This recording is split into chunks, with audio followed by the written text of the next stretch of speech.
Regular show ran for 244 episodes, and then it ended with a 3-part finale called A Regular Epic Final Battle.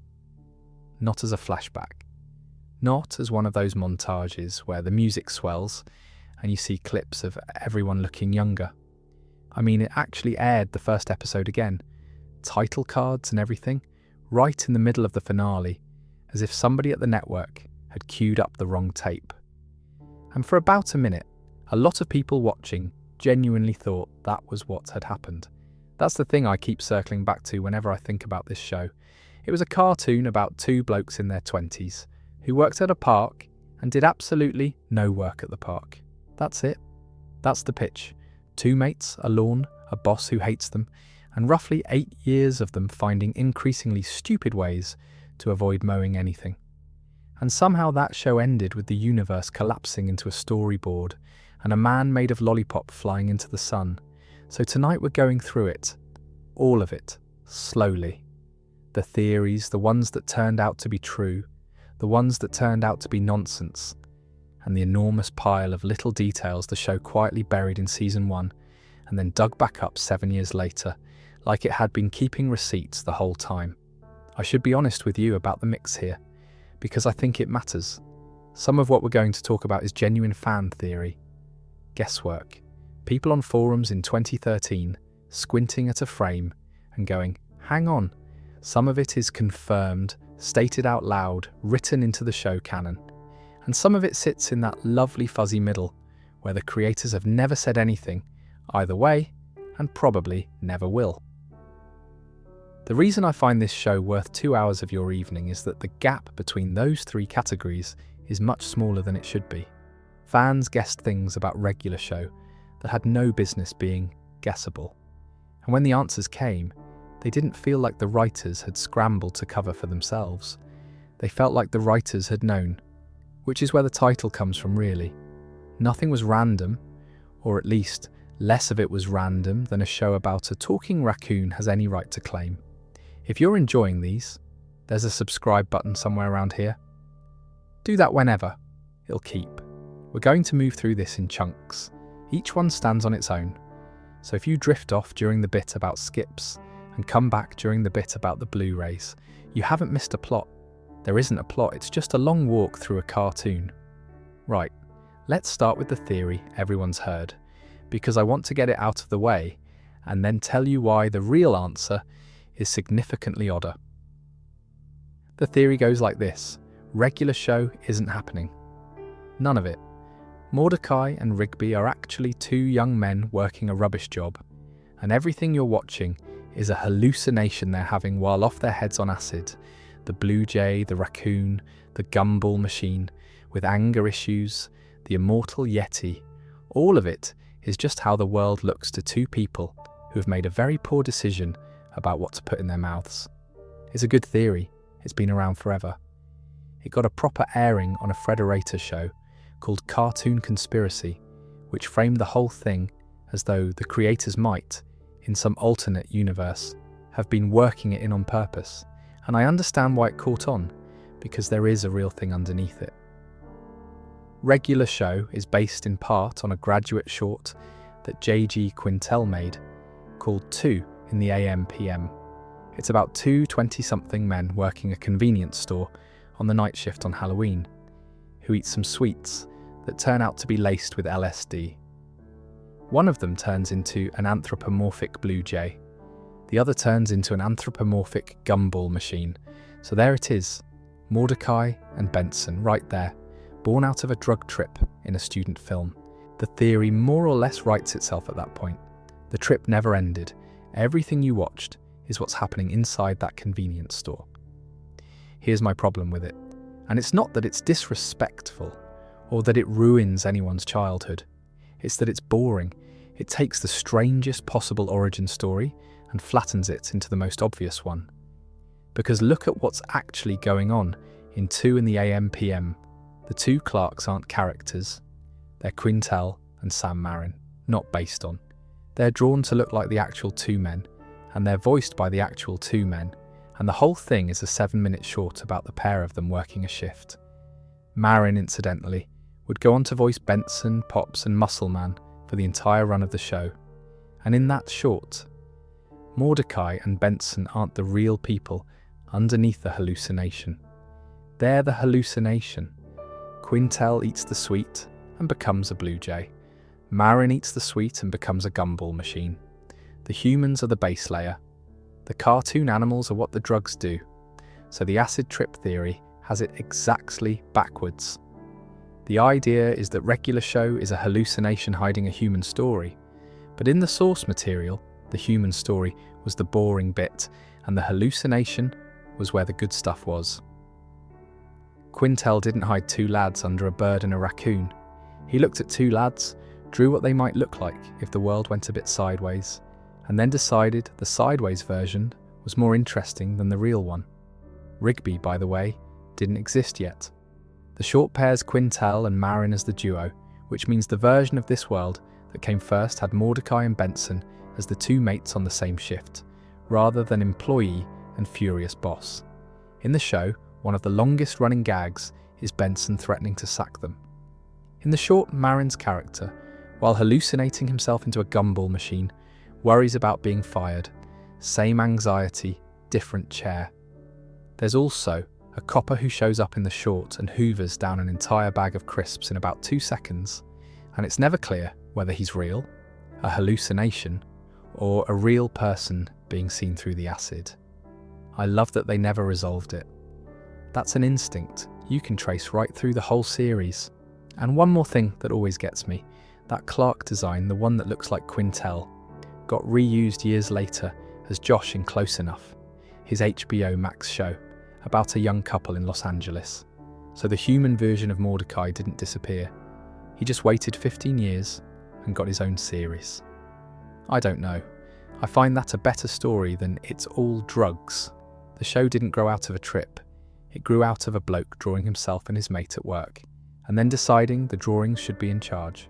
Anyway, since we're on the subject of where these characters came from, there's one who arrived earlier than everyone else, and he arrived from somewhere the show would eventually visit. Picture this. It's the series finale. Pops is in the middle of a fight for the existence of the universe against a godlike being who can erase people from reality by thinking about it. And at one point he gets flung out of the fight entirely and lands in a pencil-drawn student film from 2005. That happens. That's a thing that happens in this cartoon.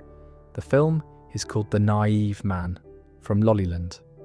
Quintel made it at CalArts, and it's about an ambassador from a place called Lollyland who comes to the United States for the first time.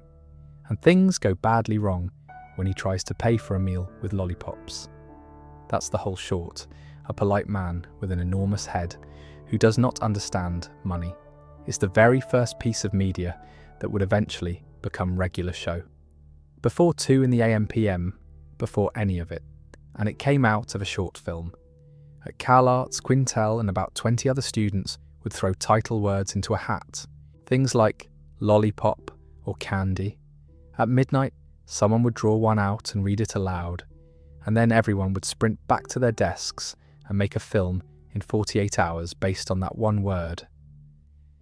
Pops came out of a hat, the character who turns out to be the embodiment of pure good, the chosen one, the being who is roughly as old as the universe, exists because a word got pulled out of a hat at midnight, and someone had 2 days to do something with it.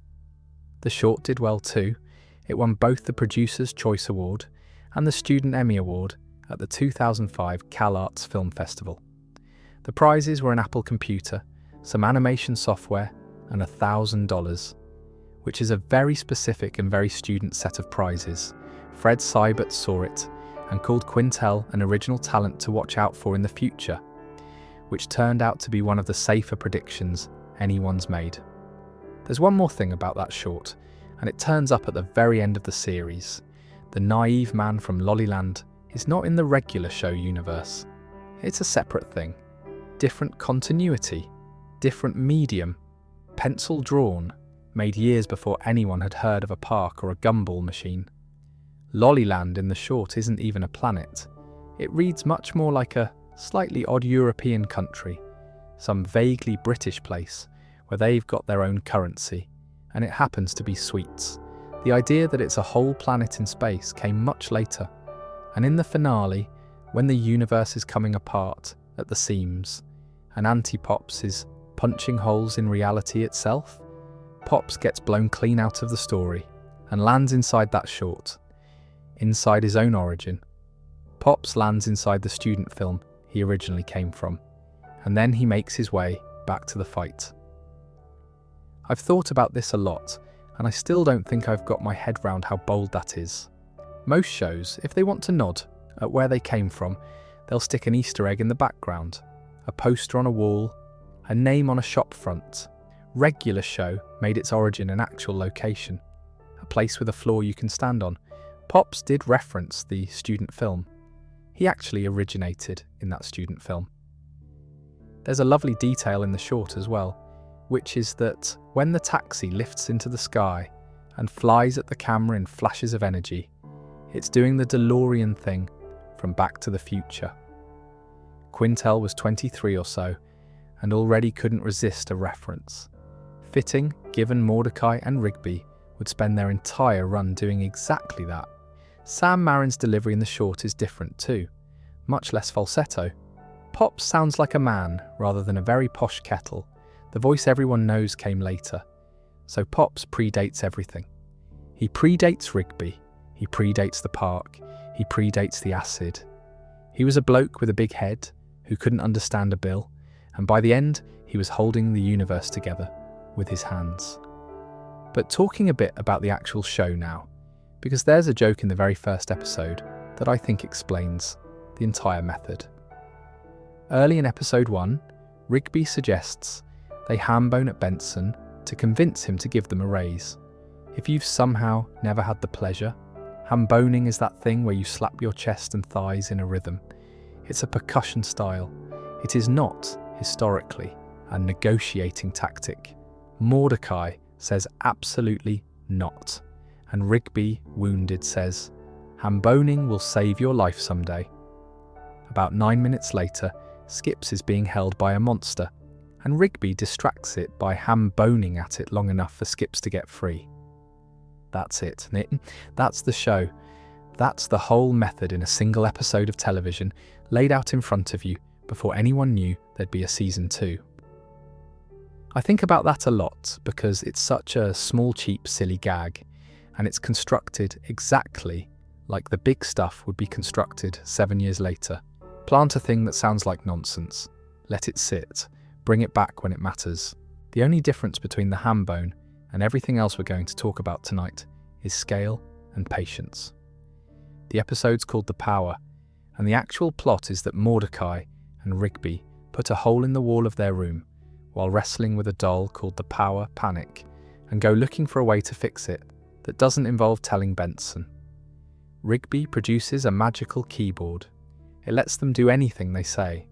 They use it for a while, they accidentally send Skips to the moon, and it all goes about as well as you'd expect. Where did Rigby get the keyboard? He nicked it off a wizard who was relieving himself in a bush. I want to flag that, because there's a bit of trivia here that tells you a lot about what this show was trying to get away with. According to Sam Marin, in the original version, the wizard wasn't relieving himself. He was doing something rather more private, and Cartoon Network said no. And they landed on the version with the bush and the zip sound as the compromise. That's the compromise. That's what they settled for. In episode 1, on a children's network. They kept doing that, by the way. On reruns and on the DVD, a load of lines got swapped. How in the H are we going to fix this S became something much politer. Mordecai and Rigby calling each other holes got cut entirely. There's a line about not looking at each other's crotches while they synchronise their watches, which also went. Watching the original broadcast and the rerun back-to-back is a proper little history of what you could get past a censor in 2010 versus what you could get past one later. But back to the keyboard, because the keyboard is the point. The power gets broken, it doesn't get thrown away, it turns up again in a bunch of full-grown geese, repaired as part of the hyperduck fusion, which is a sentence I've just typed as though it means something to a normal person. And beyond that, it just sits in Mordecai's closet. In various episodes, in the background, sometimes broken and sometimes fixed. Not a plot point. Just there. An object in a room that the show remembered owning. For 7 years. And then it becomes the thing that saves the universe. Which we'll get to, so I won't spoil the shape of it now. Quintel has said this is his favourite episode of the series, which I find genuinely sweet. Not the finale, not the Emmy winner, the one with the hole in the wall and the wizard in the bush. And the episode establishes right there in the dialogue that Mordecai and Rigby are 23, which becomes weirdly important to how you read the whole show.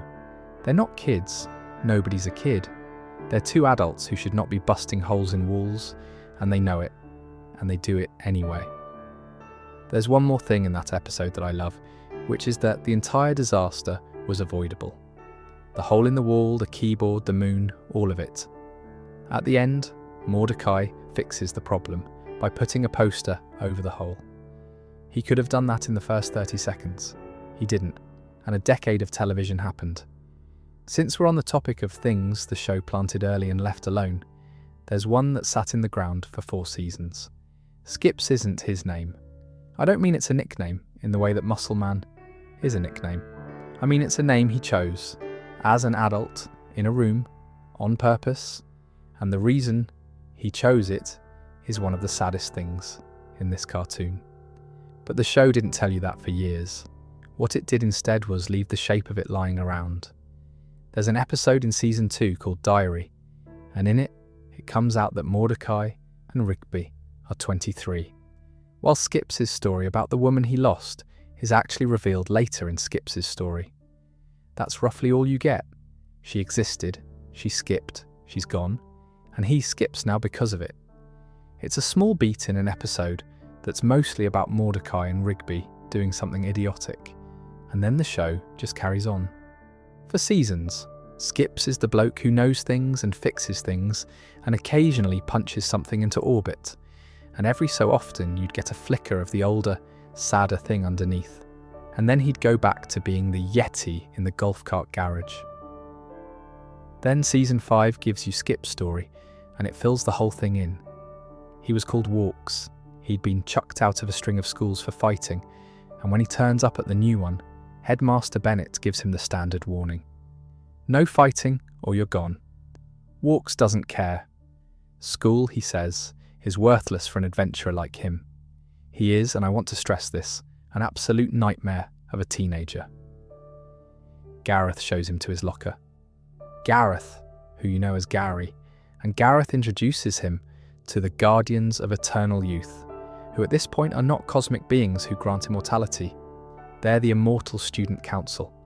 And the Glee Club, they are functionally a group of nerds. Then Clorgbane the Destroyer walks in, belts Reginald, and makes it very clear that he owns the school. The Guardians tell Walks they've worked out how to beat him. No mortal can hurt Clorgbane, but they've got these things called the Fists of Justice. Walks is well up for it.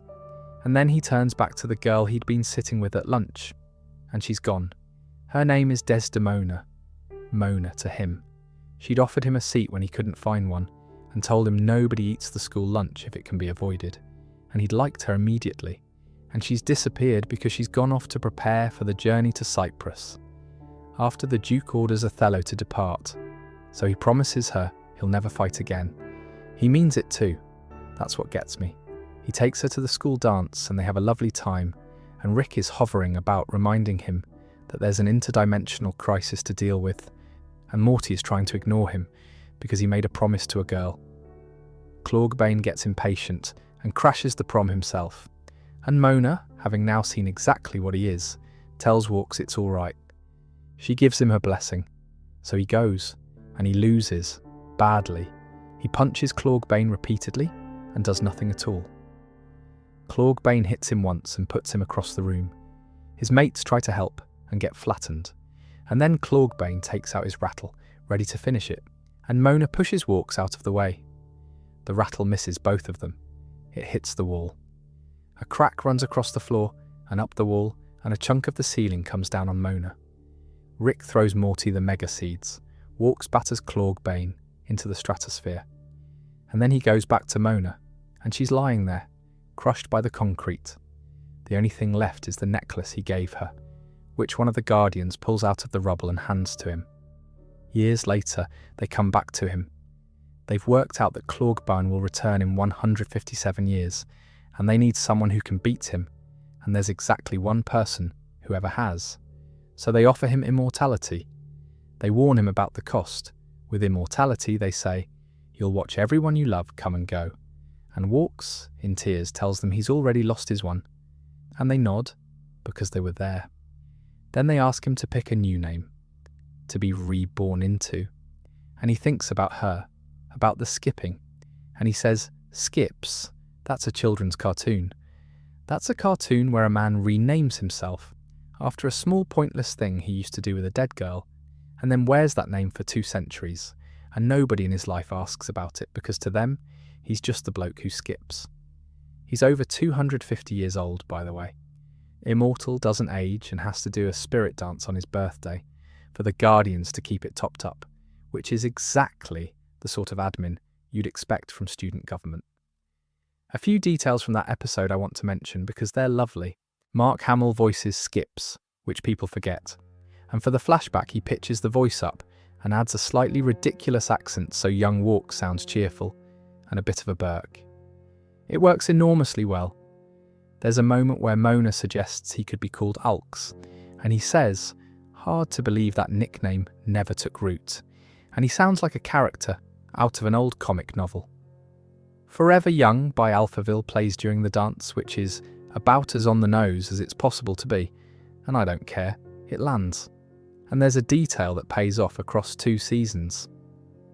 During the flashback, Archibald wants to have a go at Clorgbane himself, and his brothers tell him not to.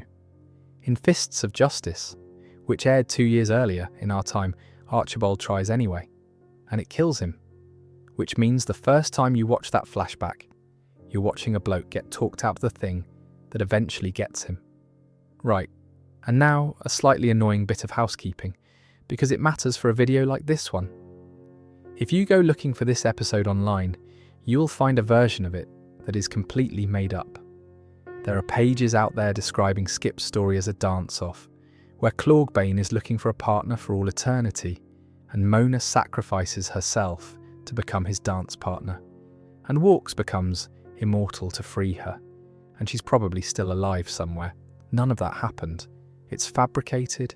It reads like it was generated by something that had heard the words regular show and dance in the same sentence, and it's on multiple sites. Mona is dead. She's crushed by falling debris. The show doesn't soften it, and there's no rescue. I mention it partly because it's irritating and partly because it's a nice reminder that the internet has started making up cartoons, which is a sentence I'd like to unwrite. Mordecai, for the record, says the story was kind of a downer, and Rigby asks whether Skips ever actually graduated, which is a beautifully Rigby thing to be worried about at that moment. And then Mordecai clocks the room and leads Rigby away, so Skips can sit with it. And that secret ends up being the thing that saves the entire park a season and a half earlier, in our time, which is a very regular show sentence. I want to start this one in the middle rather than at the beginning, because the beginning is just plot and the middle is where the show tells you what it actually is. So, Skips has his hands round Mordecai and Rigby's throats. He's got them pinned against a wall. He's shouting at them, asking who they work for, because he doesn't know who they are. He's got a long history with Mordecai and Rigby. As far as he's concerned, he runs an auto body shop, and these 2 lunatics have wandered in and started slapping him. Rigby, going blue, gets one line out. Wait, we know why your name is Skips. Remember the only woman you ever loved? And Skip stops. His eyes go wide, and the show cuts through his memories. Diary, where they learned it. The Power. Death punchies. This is my jam. Over the top. And then he lets go. And they hit the floor coughing. And he's back. And then he lets go. And they hit the floor coughing. And he's back. That's a running gag being load-bearing.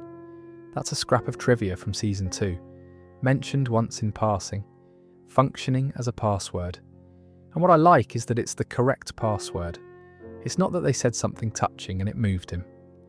It's that they knew the one fact about him that nobody who hadn't been his friend for years could possibly know. The episode is Exit 9B, and it opens season 4, and it's the moment the show announced what kind of show it actually was. The setup. 2 months have passed. The park's been flattened. Everyone except Mordecai and Rigby has been brainwashed and had their memories wiped, and a freeway called Exit 9B is being built where the park used to be. Mordecai and Rigby have a document from City Hall that will stop the build by making the park a historical site, but it needs every member of staff to sign it. So the first act is just the two of them going round, collecting their friends. Skips is working at the park as a groundskeeper.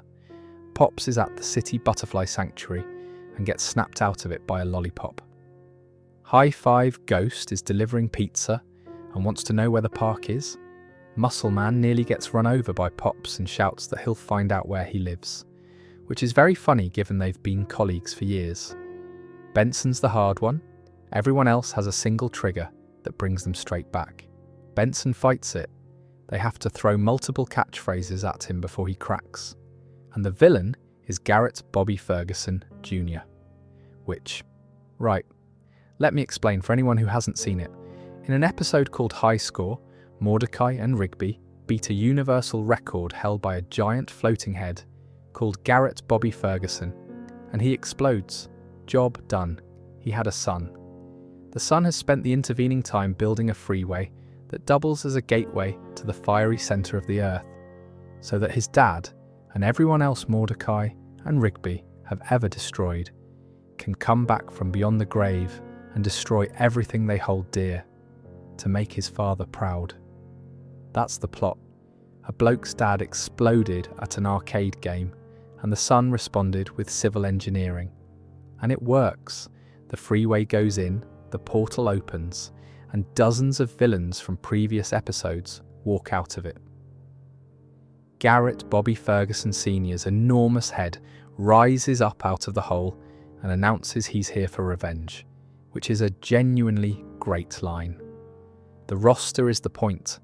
Howard Fightington and his zombies from the regular show episode Grave Sites, the Night Owl, the Urge from Trash Boat, the Hot Dogs from Meet Your Maker, the Hammer from Rage Against the TV, the Blonde Men from Bet to Be Blonde, the Destroyer of Worlds, and the Lemon Chef, both from Just Set Up the Chairs, except the Lemon Chef's on the good side and dies when he collides with the Destroyer of Worlds, which is a hell of a way to go. Susan from Benson Be Gone, and on the other side, Skip summons everyone. Gary, Death, who has spent years being a nuisance and turns up anyway. Tecmo, the god of basketball, does not appear.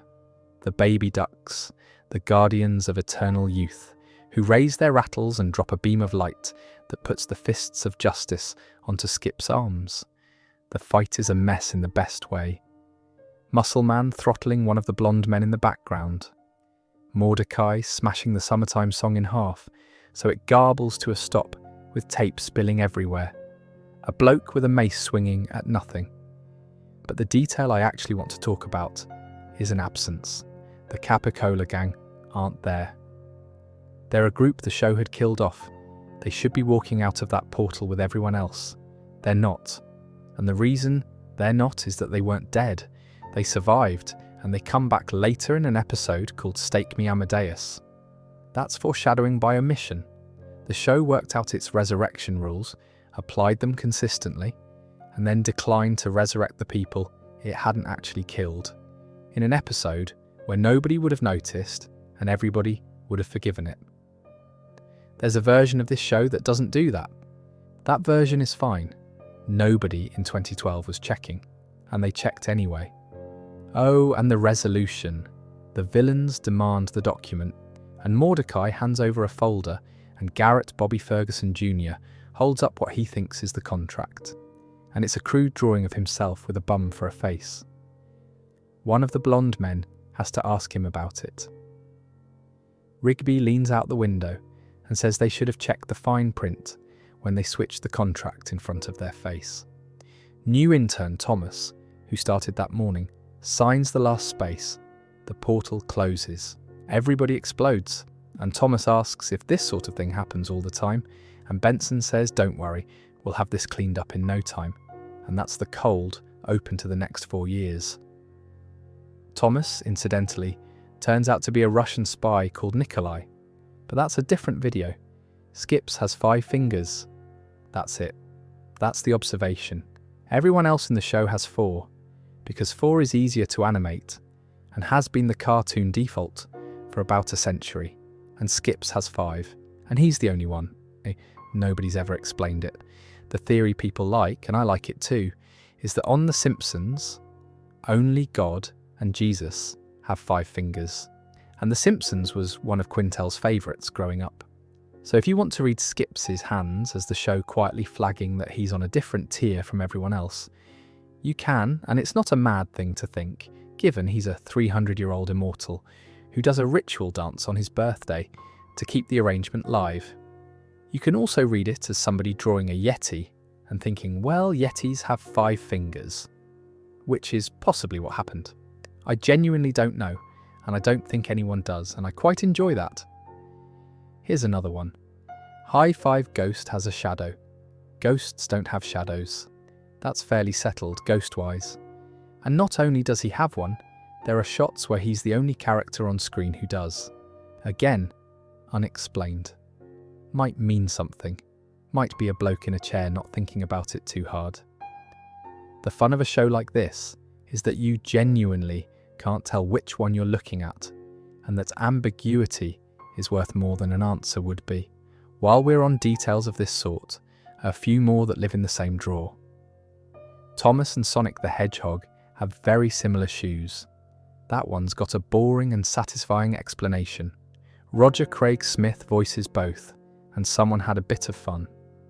Excellent, the episode where Mordecai has to eat a 12-egg omelette to win a hat that says he's excellent, is based on a real challenge at a real restaurant in California.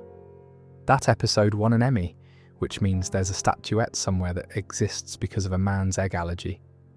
Eileen looked different when she first showed up.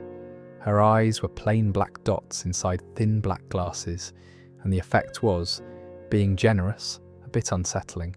They redesigned her. Sometimes designs don't work.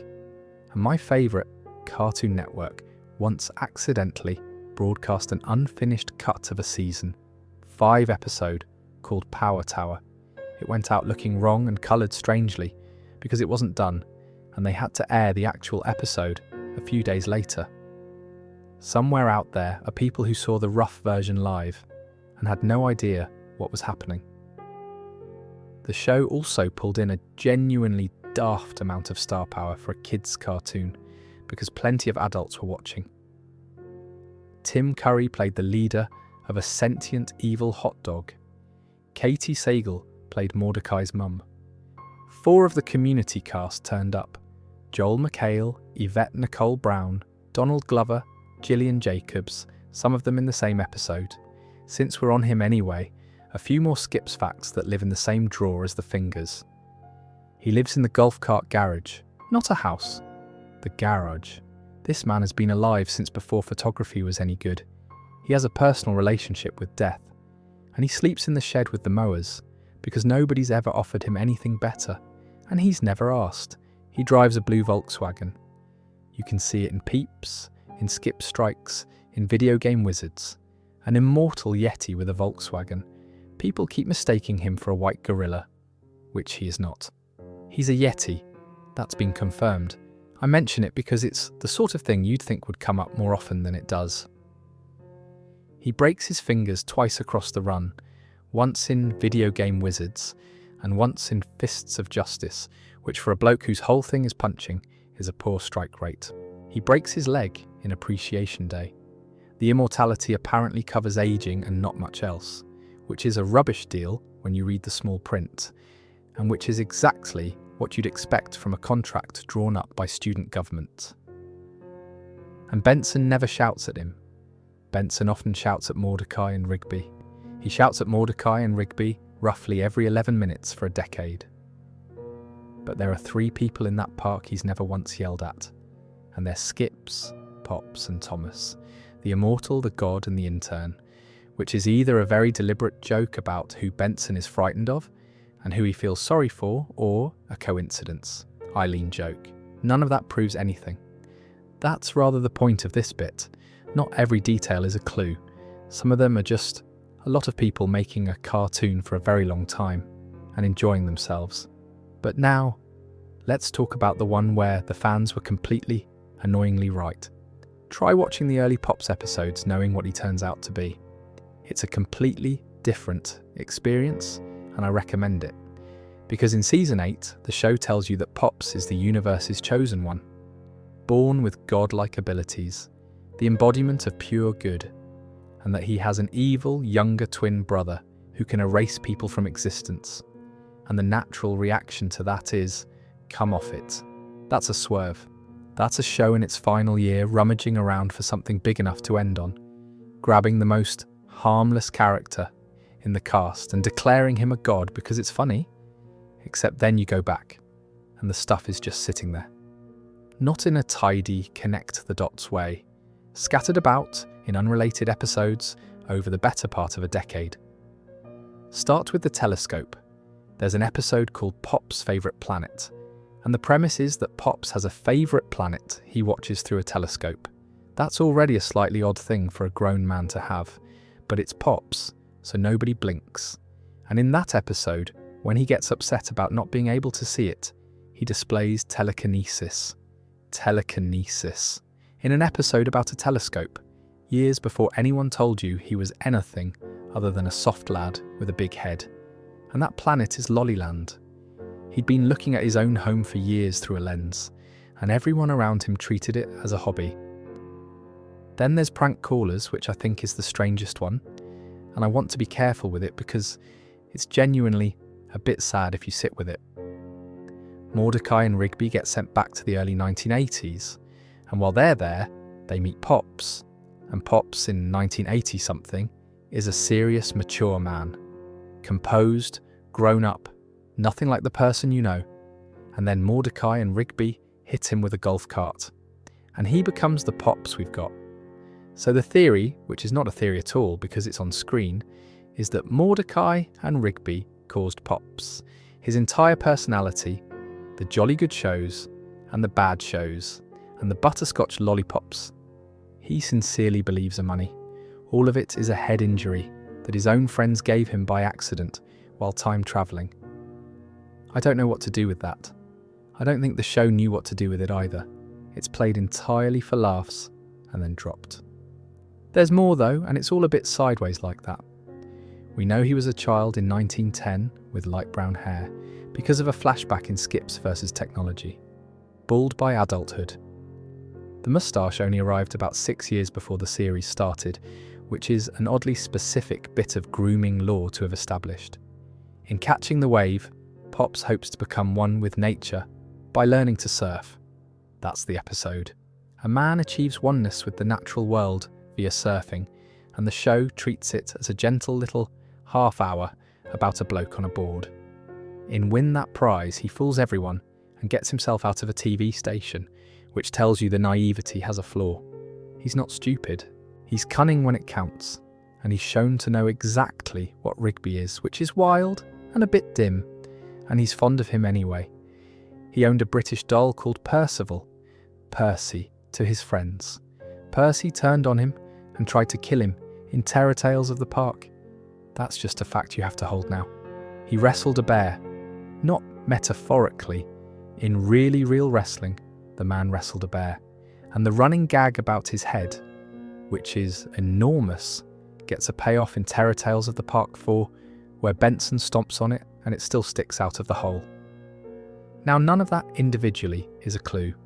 Any one of those on its own is just regular show being regular show. A man who talks like it's 1905, carries sweets he thinks are legal tender, and occasionally does something inexplicable.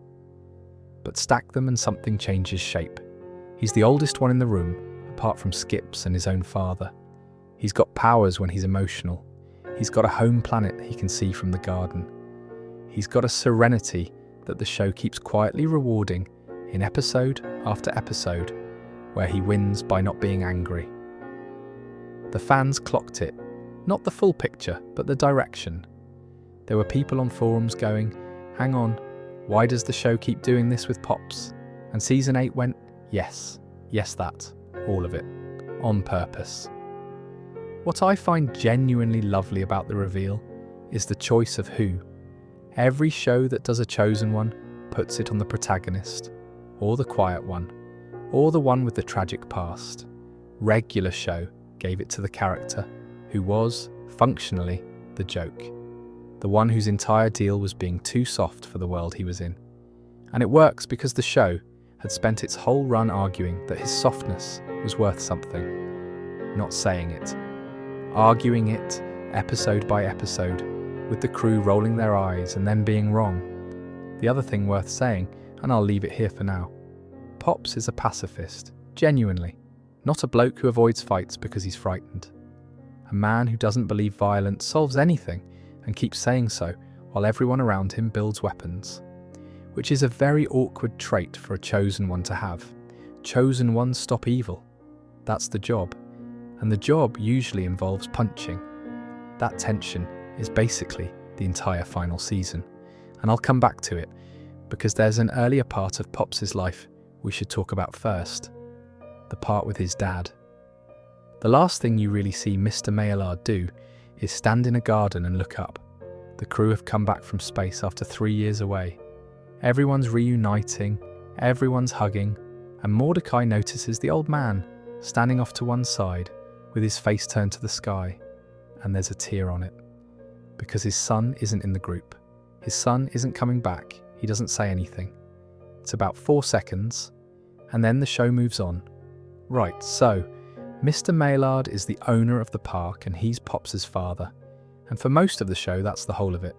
He's a wealthy old man who turns up occasionally, is a bit brusque, owns things, and has an adult son who lives in a house on the property with 2 employees. And then season 8 tells you he isn't Pops' father at all. He found him, as a baby, during an expedition. He adopted him, and he kept him safe. And he kept him safe specifically until the time was right for Pops to fulfill his destiny. Which reframes absolutely everything about that man. Because think about what the park actually is under that reading. It's not a business. It's not a hobby for a rich bloke. It's a hiding place. It's somewhere quiet, with a wall around it, staffed by people who are either extremely capable or extremely harmless. Where a cosmic being can chase butterflies for 100 years without anybody noticing him. Skips is there, an immortal, in the garage, for decades. That's not a groundskeeper, that's security. And Maillard employed Mordecai and Rigby, who are, let's be honest, catastrophic. They break everything they touch. They have personally ended the world, several times, and they were kept on. Year after year after year. You can read that as a man who couldn't sack anyone.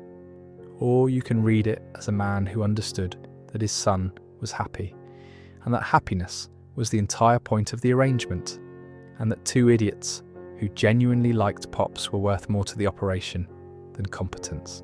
I lean towards the second one, and I accept I might be being soft about it. The other thing that gets me is what he says when he finally tells Pops the truth. He doesn't dress it up. He tells him he isn't his real father, that he found him, that he's been protecting him. And then he tells him that no matter what, he always thought of him and loved him unconditionally as his real son. That's not a man revealing a plot point. That's a man who's been dreading a conversation for 100 years. And then, of course, the whole thing goes exactly the way he must have known it would. His son goes to space and doesn't come back. Here's what happens to him afterwards, and it's genuinely one of the quietest, kindest bits of the ending.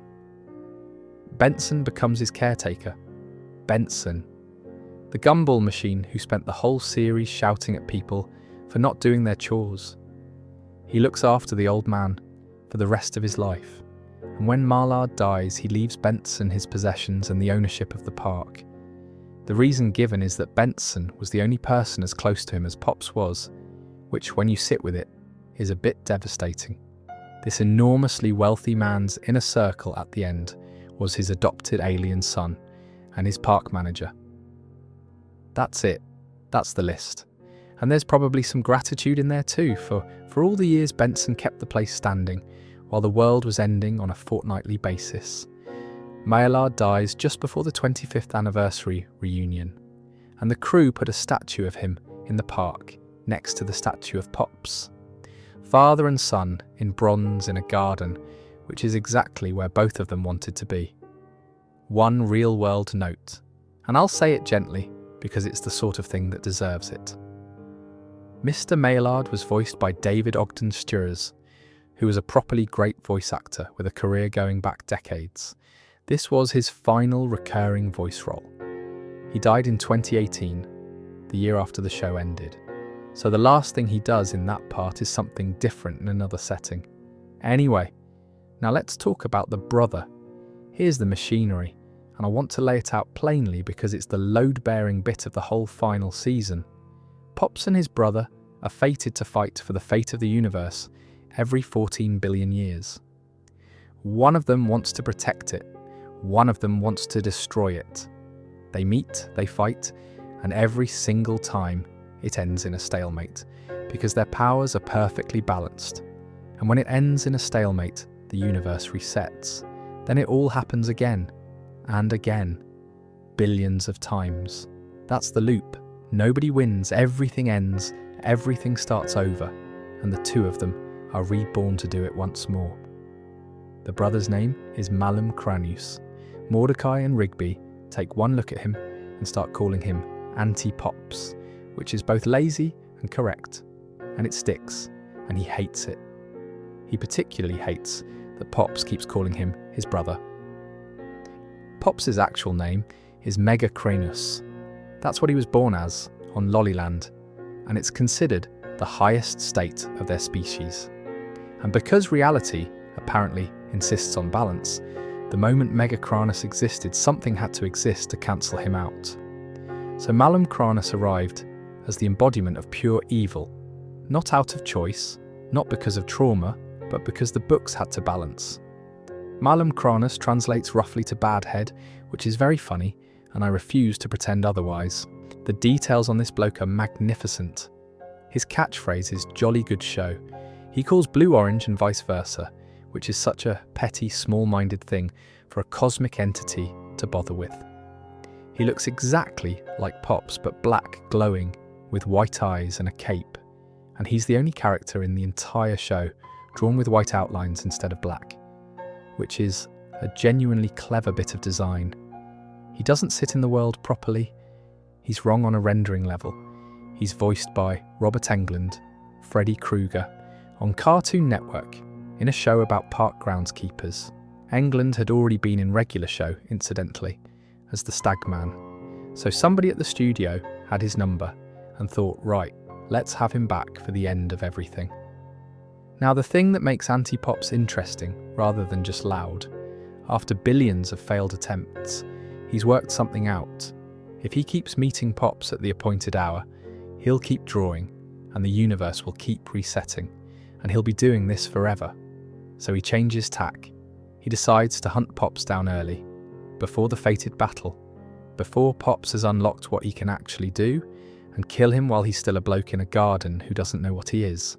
Break the cycle, then destroy everything properly, for good, with nothing to balance him. That's a villain with a plan, and it's a plan born of exhaustion. He's not doing it for fun, he's doing it because he's been at this for an incomprehensible stretch of time, and it hasn't worked once. He's also, and there's no way to say this that doesn't sound daft, immensely powerful, in a way the show commits to properly. He can erase things from existence by shooting them, touching them, or thinking about them. He deletes a phone by considering it. He kills a shop clerk with a wave of the hand because the bloke was taking too long with his soldier's change. That's the introduction to him, not a monologue. A man at a till being slow, and then not existing. His spit can create a solar system. He can turn a falling star into a weapon. He can grow bigger than a planet, and in the finale, he becomes larger than a solar system, purely out of temper. And his weakness is a hug. That's not a joke. His weakness is being suppressed by someone with high amounts of inner peace and goodness through a hug. The show tells you this, it's stated, and it is somehow still not obvious what's coming, because you're watching two men the size of galaxies throw punches, and your brain refuses to file hug as a combat option. I'll leave that there for now. But the detail I keep coming back to from all of this isn't anti-pops at all. It's the tapestries. The crew get to Lollyland and the locals show them the tapestries. They're ancient. They're hanging up in a place that looks like a Greek or Roman Colosseum, and they're beautiful and they depict the previous battles. All of them.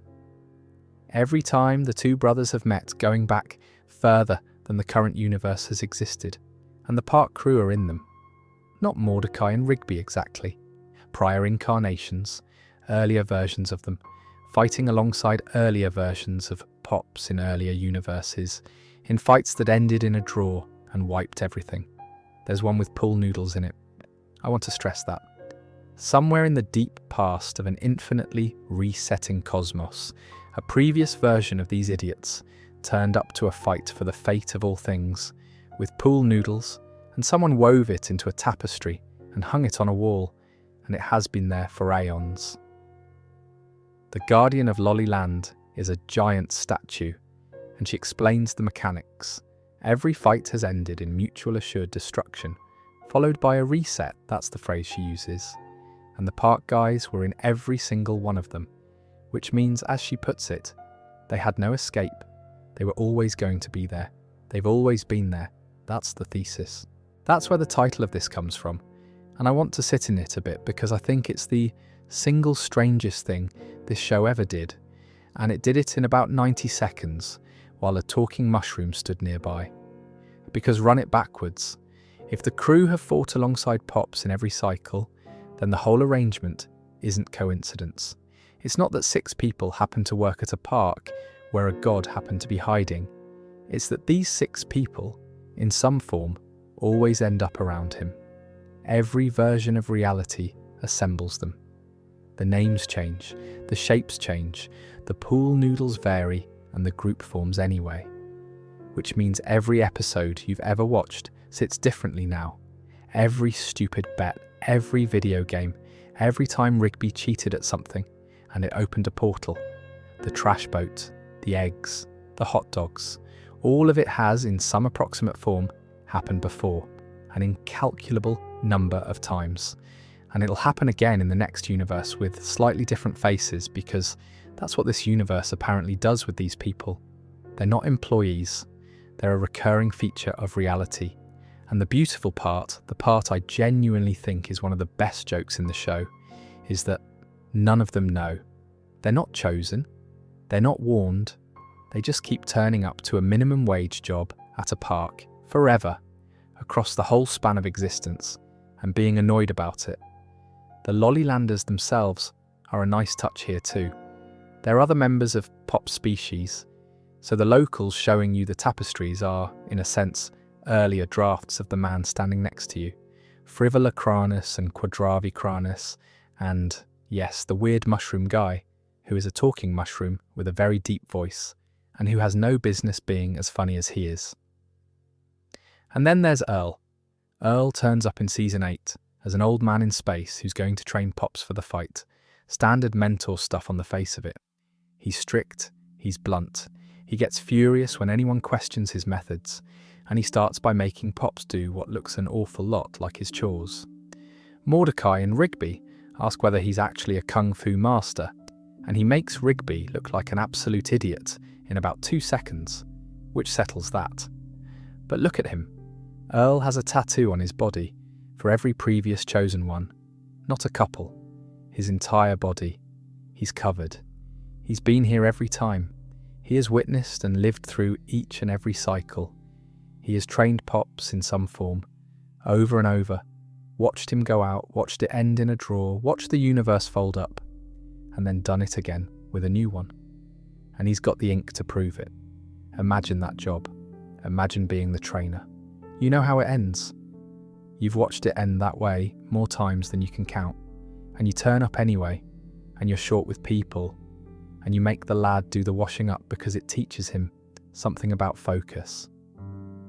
There's a moment where Pops questions the point of all this, and Earl gives him a crystal, and the crystal shows Pops a previous cycle, an actual future version of the battle.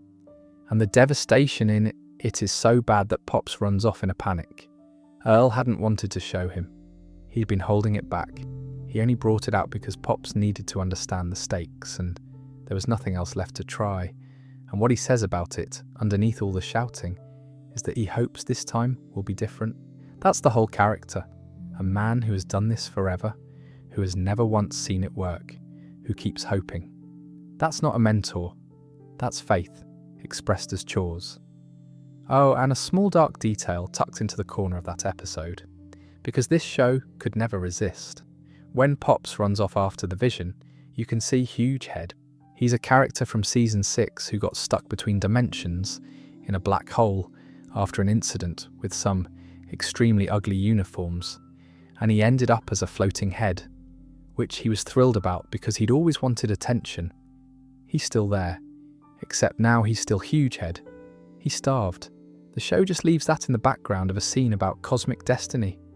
A bloke who wanted to be famous, got his wish, and slowly died of it while everyone got on with the plot. Anyway, where it goes from here gets a bit strange, in a way that's more funny than ominous. In October 2016, on a forum, somebody posted this after watching The Key to the Universe. They said they couldn't help noticing that in Pops' vision of the universe getting reset, everyone briefly appeared as sketches on post-it notes before disappearing. And because of that, they wondered whether the show was going to have a really weird fourth wall breaking ending. Somebody replied that it would be unexpected, but it would give the show some serious closure, and that they wouldn't rule it out because it almost looks like it's leading up to an ending like that. 3 months later, that is precisely what happened. I love that exchange. 2 people on a forum watching carefully, going, hang on, why post-it notes? Why sketches? And then being handed the entire ending. So here's the thing they spotted. Anti-Pops kills people, he erases them. And the way the show visualizes erasure is that the person becomes a sticky note with a rough drawing of themselves on it. And then the drawing goes, and then it's a plain white box. Which is, if you've ever seen how a cartoon gets made, exactly the pipeline in reverse. Character to sketch to blank page. He can also send beings into a sketch dimension, or a pilot episode dimension. He can turn the universe into a storyboard, and in the final battle he does. Pops gets shoved around by post-it notes. The letters from the title screen come loose and float about. Mordecai and Rigby end up inside the drawings. Reality doesn't collapse into fire or darkness, it collapses into production materials. Now, put that next to the loop, the brothers fight. It ends with Pops sacrificing himself. The universe resets and starts again from the beginning, with the same people, in the same roles, doing roughly the same things. That's a rerun. That's what a rerun is. The reading that I think is correct, and that a lot of people landed on independently, is that the 14 billion year cycle is a television show being restarted. Whenever you restart the show, you restart the universe. The reason it never ends is that it's not allowed to end. It just goes back to episode 1 and runs again, which makes Anti-Pops the only character trying to actually finish it. He's not the devil. He's cancellation. He's the thing that wants this to stop permanently, so it can't be put back on. And Pops, the embodiment of good, is the thing that keeps it going. Forever, whether it wants to go or not. And that's a bleaker idea than a cartoon about a raccoon should be able to sustain. And it sustains it, because the season leans all the way in. The park gets launched into space, and at one point they arrive at a planet called Nielsen. Nielsen, the ratings company. They land on the ratings, And the villain of the back half, alongside Antipops, is Streaming, an actual character called Streaming, with Streambox bot minions, whose entire aim is to destroy the Discmasters. Physical media versus streaming as a shooting war in space in 2016, which was almost exactly the moment that war was being fought in real life by people in suits. Streaming turns up at the final battle to help Antipops, and his bots merge into him to power him up, because of course they do.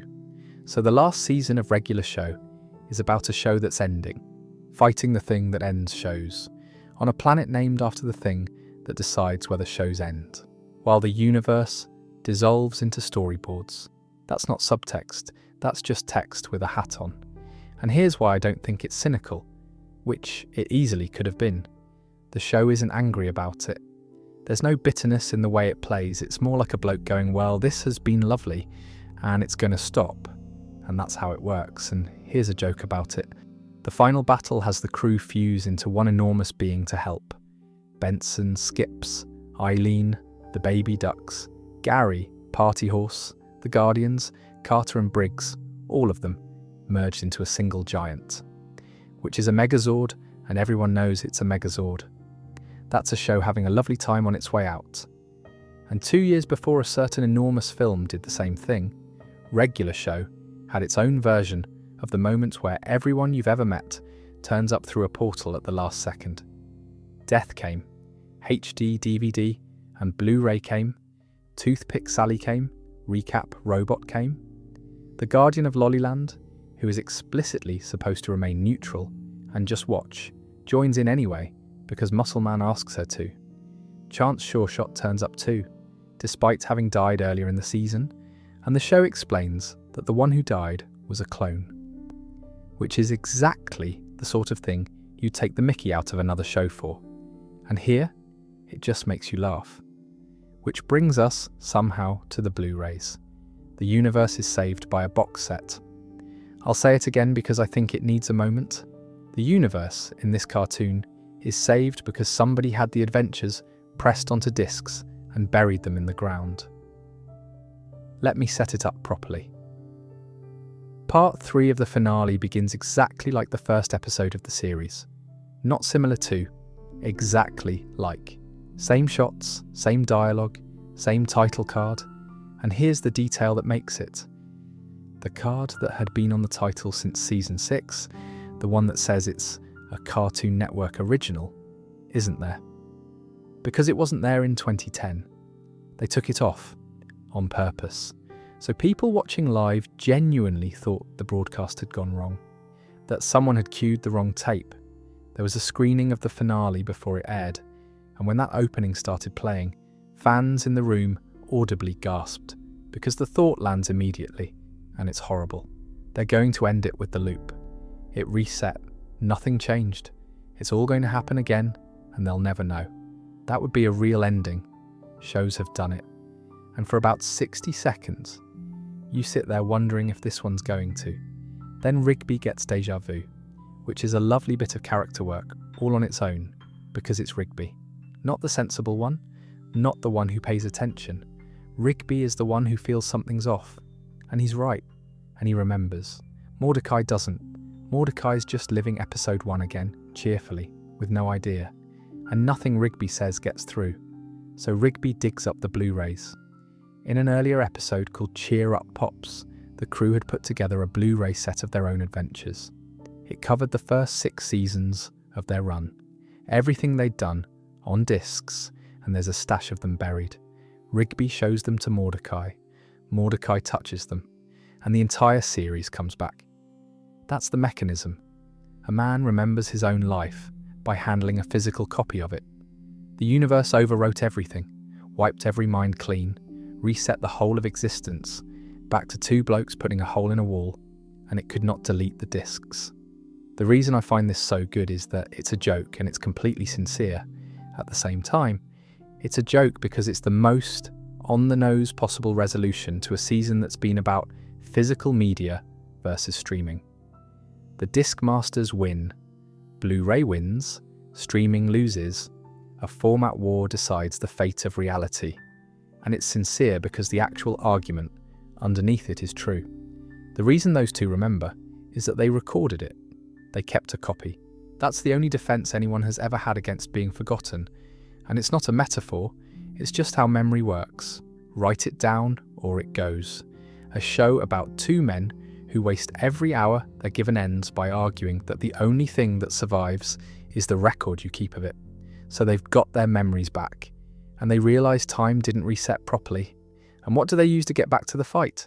The keyboard, the power, the thing Rigby nicked off a wizard having a wee in a bush in episode 1.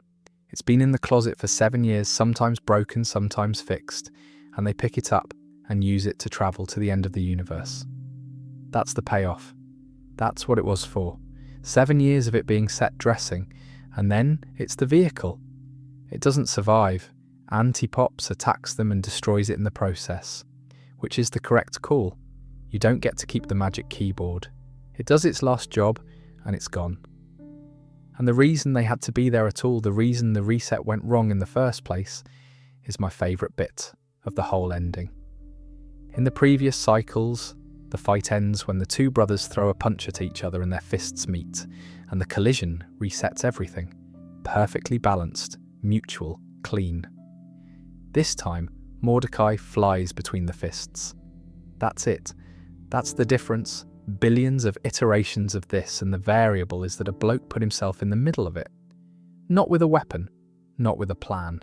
He just got in the way because his mate was in there. And because he did, the universe did not reset. It glitched. Which is why the show ends up back at episode 1 instead of properly starting over.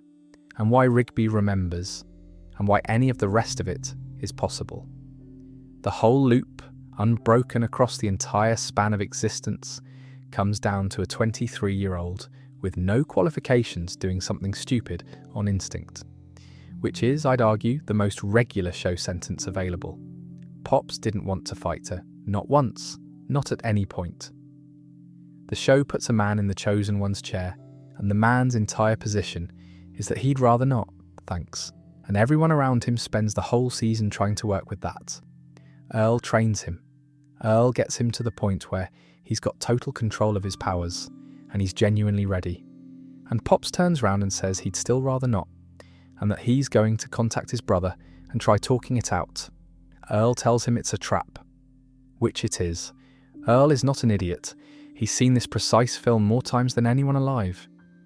Pops does it anyway. The episode's called Kill 'Em with Kindness, and it's the one where he reaches Anti-Pops telepathically and offers to make peace. To be friends. He genuinely offers his brother a friendship, having established that this creature has spent an incomprehensible span of time trying to unmake existence. And Anti-Pops takes the offer and suggests they meet at an arcade, and obviously it's a trap, and obviously Pops walks into it, and he's still trying to talk while his brother is trying to kill him, and the crew get him out, and on the way, Anti-Pops kills Earl. Not erases, kills. Earl holds him off long enough for the others to get Pops back to the dome ship, and he doesn't make it. He's the only minor character Anti-Pops permanently kills in the whole show, which is a horrible little distinction. The man who trained every chosen one, who had the tattoos, who kept hoping it would be different this time.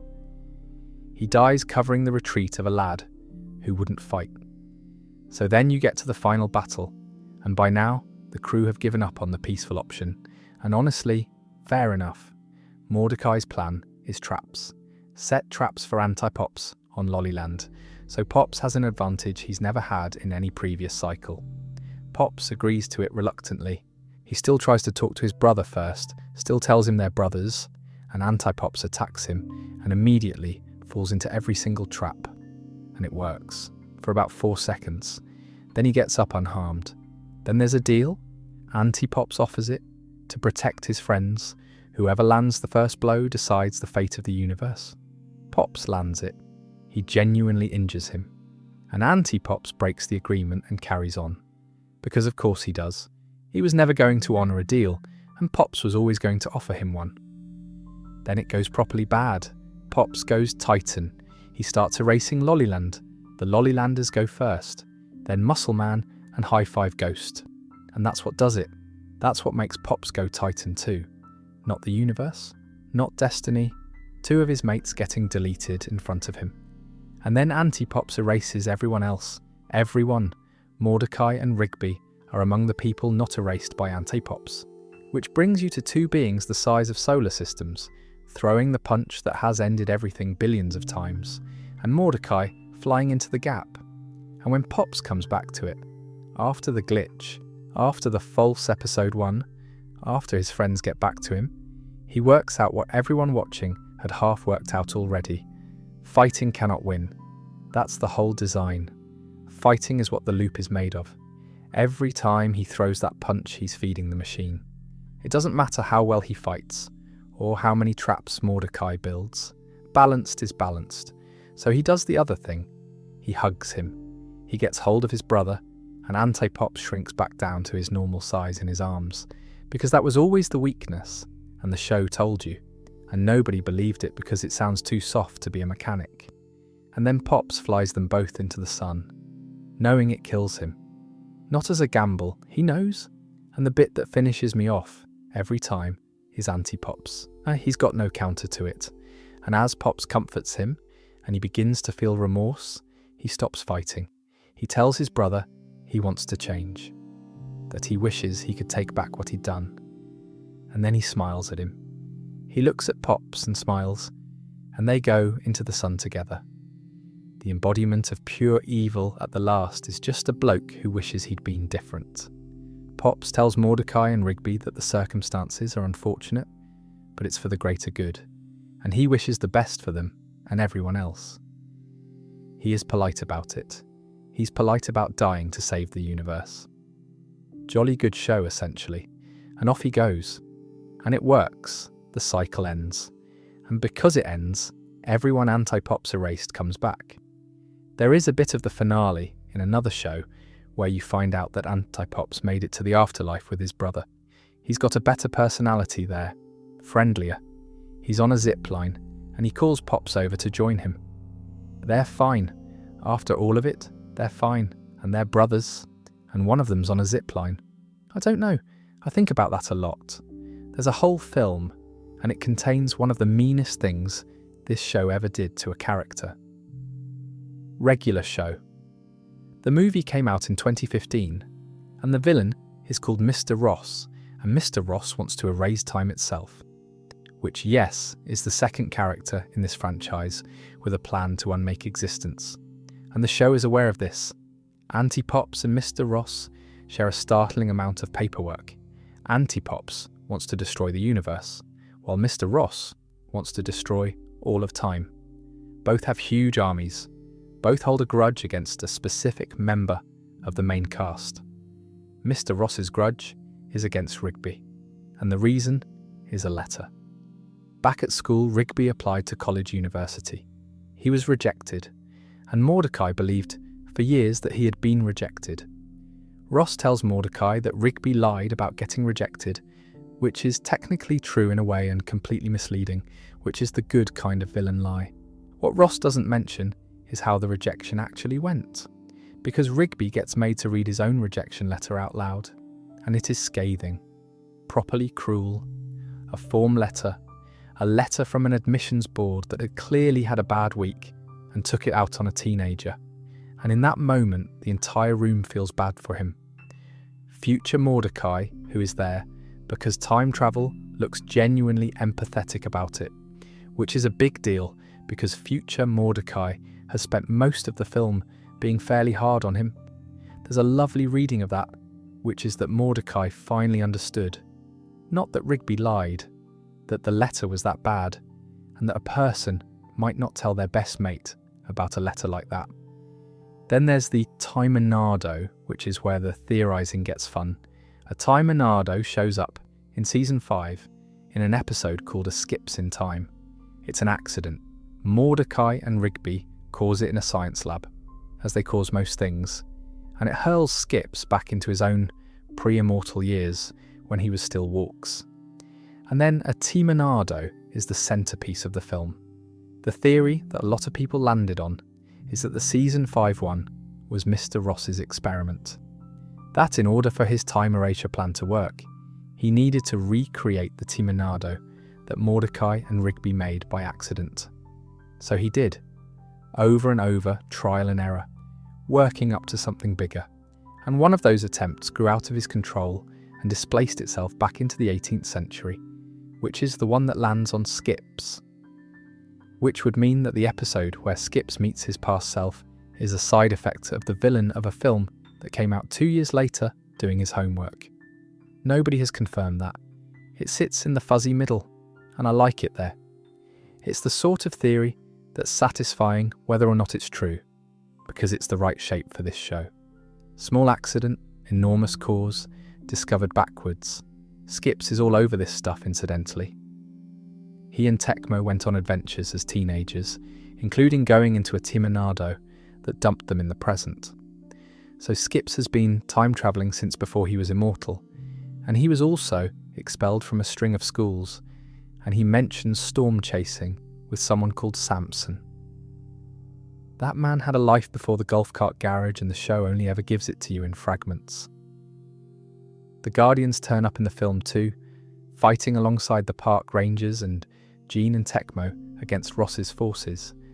Because at this point, if there's a fight, everyone comes. That's just the arrangement. And a note on Gary, who I've been mentioning without explaining. Gary has a synthesizer. He's a floating synthesian. He was Gareth at school, a teenager who ran errands for the student council. There's an episode called Gary's Synthesizer where Mordecai and Rigby mess with his patch and lose his physical form, and the Guardians have to send them to a planet called Synthos to sort it out. His mate from school became a floating head. Nobody in the show finds this odd. Skips has just been friends with Gary and gets on with his day. Here's a small one that I've always found quietly convincing. In Prank Callers, when Mordecai and Rigby travel to the past, the most recent year shown is 2004, which, if you follow it through, makes 2004 the past year and puts the present of the show at roughly 2005.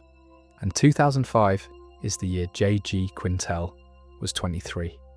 Mordecai is 23. He says so in the first episode. Dude, we're 23 years old. We shouldn't be busting holes in walls. Quintel voices him. That's the theory, and it's less a theory than an accounting exercise. The show is set in the year its creator was the age of the character he plays and voices. And once you know that, the rest of it stops being a coincidence too. Quintel has said, more or less outright, that Mordecai is him at CalArts. His phrasing was that it's that time when you're hanging out with your friends and getting into stupid situations, but you're also taking it seriously enough, which is such a precise description of being about 23 that I felt slightly attacked reading it. He grew up in Hanford, California, in what by his own account was a fairly boring town, where he and his mates had to make their own entertainment to get through the day. That is, functionally, the premise of the show. Two blokes, nothing to do, inventing a crisis out of boredom. He worked at a cinema. He worked, in his words, a lot of minimum wage jobs. Mordecai and Rigby work minimum wage at a park. His dad gave him a video camera when he was 16, and he used it with Lego men and crude paper cutouts to make a few minutes of stop motion for school projects. He took an AP literature class, and a pottery class, and a summer class where he learned to animate and make flip books. He played a lot of Toe Jam and Earl, which he later described as the perfect platform for Mordecai and Rigby. He got into 80s rock music, and then the show is wall-to-wall 80s rock music. So the show isn't autobiographical in the sense that any of this happened. Obviously, nobody fought a giant floating head at an arcade. It's autobiographical in a much more specific way, which is that it's set at an age, in a mood, in a year, with a soundtrack that all belong to one particular person, and the character that person plays is the one who fails. Because Mordecai went to art school. That comes out in Camping Can Be Cool. And he didn't finish, and the reason he didn't finish is that his portraits were bad, which the show demonstrates in Bad Portrait, where his portraits are genuinely terrible. So the creator of an extremely successful animated series wrote himself as a bloke who dropped out of art school because he couldn't draw people, and then spent the next decade drawing people. I find that funnier and more generous than any of the darker theories. He didn't write himself as the hero. He wrote himself as the version of himself that didn't make it, and gave that version a raccoon and a park and a very long weekend. There's a fan theory from the pre-finale days back when people were guessing at endings. That goes like this. Mordecai goes back to art school, becomes an animator, and makes a cartoon based on his years at the park called Normal Show. And there is no final scene where the crew watches a pilot with the exact same dialogue as the first episode. That's not what happened. But look how close it is. Mordecai does leave. He does go back to art. He does become a successful artist.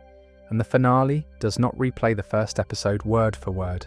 They got about 80% of it years early, from nothing but vibes and the knowledge that Quintel voices him. And someone in that thread said it links up Mordecai and Quintel's career, and that they loved it. And I think about how satisfying it must have been for that person in January 2017. Right, this bit is just for fun. None of it is true. Some of it has been actively denied. I'm including it because the theories people build when they've got no information are their own kind of interesting, and because a few of them are very funny. Theory 1. Regular show takes place in the same universe as Aqua Teen Hunger Force. The argument is that the park is the one the leprechauns in season 1 called home, and it's got the same sort of weirdness magnet over it as the Aqua Teens neighbourhood, which in fairness is not a mad observation about the park. Things do happen there at a rate that suggests something's wrong with the postcode. But it's a stretch built entirely on both shows having a bit where mad things occur near a lawn. Theory 2, and this is the one I love. Benson is sometimes joked about as Princess Bubblegum's father, but it's not a serious fan theory. The evidence is that Benson is a gumball machine, and Princess Bubblegum is made of gum. That's it. That's the whole case. It's inspired by a fanfic, which was itself inspired by a drawing. So it's a theory that's 2 steps removed from a doodle and people committed to it. And the extended version says that Adventure Time and Regular Show share a universe and a time period, and that the city the park is in is a place set aside for people who want to keep things as they were before the Great Mushroom War, the regular kingdom populated by regular people. Now Quintel went to Cal Arts with Pendleton Ward, who made Adventure Time, and with Theorop Van Orman, who made The Marvellous Misadventures of Flapjack, and all 3 ended up at Cartoon Network Studios. So the shows are related. Just not like that. They're related in the sense that the same group of mates all got jobs. Theory 3, which the show actually addressed. There was a long-running argument about Margaret's feathers, on the grounds that only male cardinals are red, and the females are brown, and therefore Margaret must be something other than what she appears. Word of God said otherwise, via Formspring, which is a sentence that dates this argument beautifully. Somebody asked the creators on Formspring in about 2011 and got told no. The counter-argument on the forum where this was being fought was, and I'm paraphrasing only slightly, that in real life birds cannot walk or talk, and they can fly, so perhaps standard biology isn't the tool here, which is a devastating point and did not stop anybody. Theory 4, which I'll mention because it comes up constantly. Mordecai and Rigby are always on drugs and the characters are actually humans. And the supporting evidence offered is that they're never once referred to as a blue jay or a raccoon, which is false. Nobody in the show ever calls them what they are. The example people give is Wrap It Up, where a group of rappers are dissing Mordecai, Rigby and Pops, and never once make fun of their non-human appearance, which would be the obvious move. And the argument is that they don't do it because there's nothing to make fun of, because to everyone in the room, these are just 3 men. I still think it's the flattening thing I mentioned earlier, but that's a genuinely good catch about Wrap It Up. There's another one that turns up occasionally, which is an alleged original version of the show before it went into production, where the roles of humans and animals were switched and the characters kept humans as pets and tamed them in a zoo. Planet of the Apes, essentially. But with a park. I have no idea if there's anything to that. It's the kind of claim that circulates without a source and hardens into fact through repetition, which, given what I said earlier about made-up dance-offs, is worth being careful with. The reason I wanted a section like this in the middle of everything else is that it's a good reminder of what fan theories are actually for. Almost none of these are attempts to be correct. They're a way of continuing to be in a show after the episode's finished. Somebody sat there thinking about gum for long enough to construct a family tree. That's affection, expressed badly, which is the only way most of us express it. And here's the thing that makes this show unusual. Most of the time, that affection goes nowhere. The theory stays a theory, the show ends, and everyone moves on with their gum-based bloodline unconfirmed. But some of the people squinting at regular show were right. That's what's odd about it. In among the leprechauns and the Formspring arguments, there were people going, why does Pops have telekinesis? And why is the show being like this about him? And those people got an answer. Speaking of which, there's an episode that a lot of people think was the real ending, and it aired a full season early. Rigby's Graduation Day special closes season 7, and there's a very persuasive argument that it's the actual finale of the show, and everything after it is a lovely extended encore.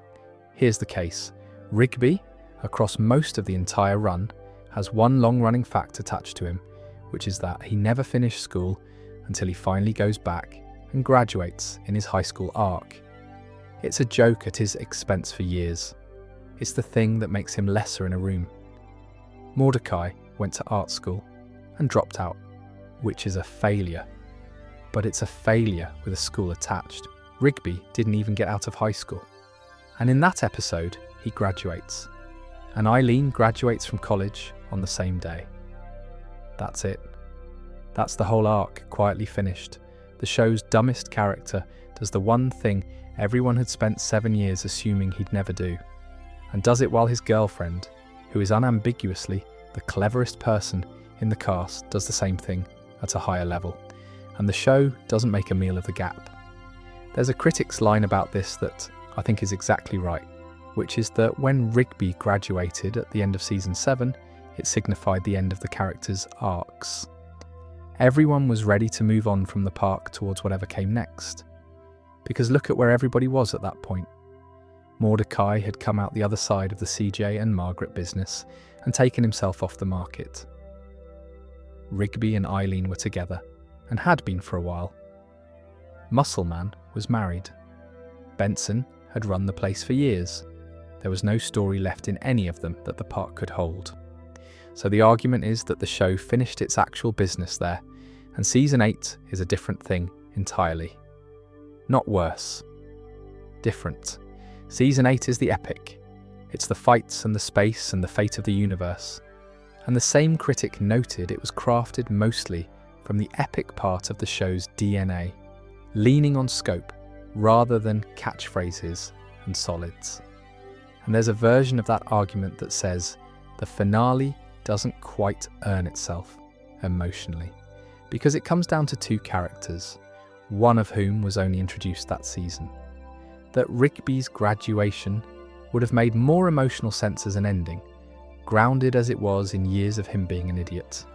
I think that's fair, and I also think it's fine, because Quintel's answer to that, at the panel after the first screening, was pretty simple. The show was coming to an end. That sets the stakes at their highest for these characters. So why not reflect that by sending everyone into space and making them defend the existence of the universe? They're going away no matter what. The characters were leaving regardless, so the finale spends its time saying goodbye to them, which I find hard to argue with. The park was over. Everyone had grown up. You can either make an episode about that, which they'd already done, or you can throw a party. And the way they get into space is perfect, by the way. It's an accident. As Eileen is cooking for a graduation party for her and Rigby, the guys press a button that sends the park itself into space, and Eileen gets stuck with them. The entire final season happens, because two blokes pressed a button at a barbecue. That's not a plot device that any other show would allow. That's a show that knows precisely what it is right up to the end. Nobody chose the space ark. Somebody touched something they shouldn't have, and the consequence was 3 years and a dead god. Margaret's in that episode too, and it's a small moment that's worth flagging because it's the last real bit of her in the show. She's watching, and she's worried, and she cries as they get shot into space, and she says his name. And that's the last big thing she does, which we'll come back to because the thing she doesn't do afterwards is what half the internet has been arguing about since 2017. Mordecai ends up with a bat. Not Margaret, not CJ. A Batwoman who has never appeared in the show, who turns up in the epilogue, who doesn't speak, and who has a name. And people have been furious about it since January 2017. Let me put both cases because I genuinely think both are good. The case against is simple, and it's the one you'll see everywhere. It's odd that this random character, who had never appeared until the very end, becomes Mordecai's wife. Years of romantic plot, 2 extremely developed relationships, an entire love triangle that 8 whole seasons, and the answer is a woman we meet in a montage. She doesn't get a line. She's silent, along with all the kids in that epilogue. She has no name in the show at all. The name Steph came later. Matt Price, the head writer, was asked about her on Reddit and gave her the name Steph because, and this is a direct quote near enough, JG loves Goonies, so I'm going to say her name is Steph, after Steph Steinbrenner from The Goonies. And Owen Dennis, one of the writers, said on Tumblr that there had never been any previous plans to give the character a name. So the wife of the main character of an 8-season show got her name from a head writer improvising on a forum after the show had ended, based on a film the creator likes. That's the case against, and it's strong. Now the case for, which the writers made themselves, and which has quietly won me round over the years. Price's explanation was that they felt the Margaret and CJ story was complete, and that both of them were on their own path already. And Dennis's argument is the one that actually matters. He pointed out that in reality, plenty of people who date each other early on end up with somebody else entirely, and that this contradicts the narrative arcs of most Western entertainment media.